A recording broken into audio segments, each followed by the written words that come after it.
Ça, c'est une boîte d'œufs telle que vous les trouvez en grande distribution. Et ça, c'est quoi? Ça, c'est les conditions d'élevage des poules qui ont pondu ces œufs. Donc ça, c'est des poules en cage qu'on a filmées dans un élevage en Bretagne.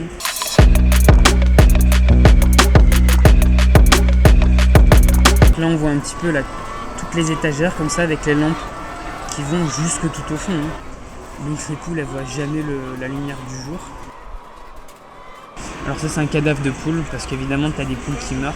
Des fois, ils les mettent à la poubelle, des fois, juste quand ils ont un peu la flemme, ils vont les mettre par terre. Il y a facilement dans ce bâtiment-là 100 000 poules. Donc elles restent pendant 1 an dans ces cages-là.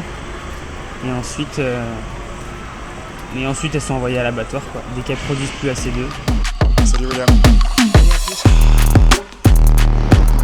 En fait, de moins en moins de Français achètent des œufs de poule élevés en cage tels qu'on les a vus dans cette vidéo. En 2018, ils représentaient 48% de la consommation nationale. En tout, il existe 4 modes d'élevage différents pour les poules pondeuses et les producteurs ont l'obligation de marquer un code sur la coquille afin de les différencier. Je vais vous montrer sur mon téléphone.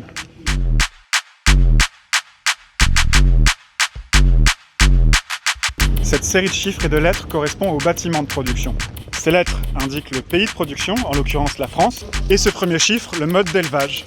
Ici, on a le numéro 3 pour l'élevage en cage. Dans ce cas-là, l'espace de vie de chaque poule est à peine supérieur à la superficie d'une feuille A4. 2 pour l'élevage dit au sol, qui se fait uniquement dans un espace clos. 1 pour l'élevage en plein air, où les poules sont élevées dans un bâtiment disposant d'ouvertures afin qu'elles puissent accéder à un parcours extérieur.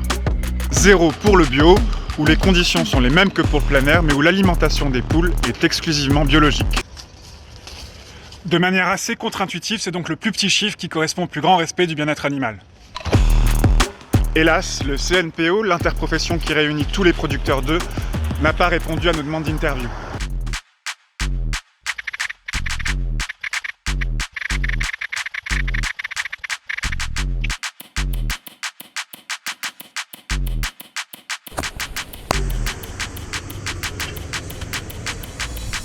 Salut Sarah. Salut. Dis-moi, tu sers combien d'œufs par jour ici chez Olibelli? Chez Olibelli, on sert environ 600 œufs par jour. Il y a quel code sur les œufs, sur les coquilles? 0. Ça veut dire quoi? Ça veut dire bio. Tu crois qu'il y a une différence de goût du coup entre 0, 1, 2, 3?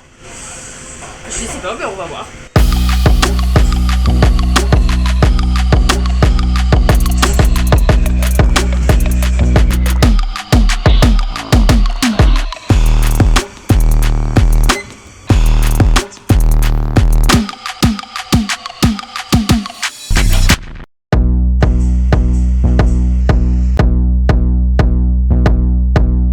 Celui-là il est très liquide.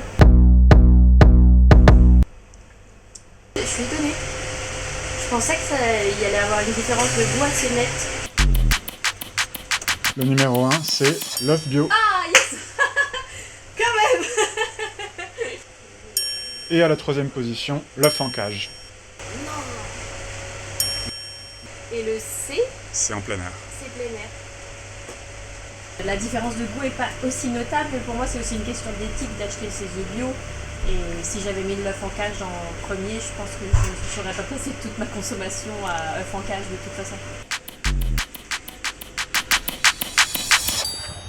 La vidéo qu'on a montrée au début de ce reportage a été tournée ce printemps chez un sous-traitant du groupe Avril. C'est le premier producteur d'œufs en France. Depuis, cet industriel s'est aligné sur ses concurrents en annonçant l'arrêt total des œufs de poule élevés en cage d'ici à 2025. Pour les militants du bien-être animal, il reste encore une grande question. À quand la transparence complète sur les œufs utilisés pour les produits transformés ?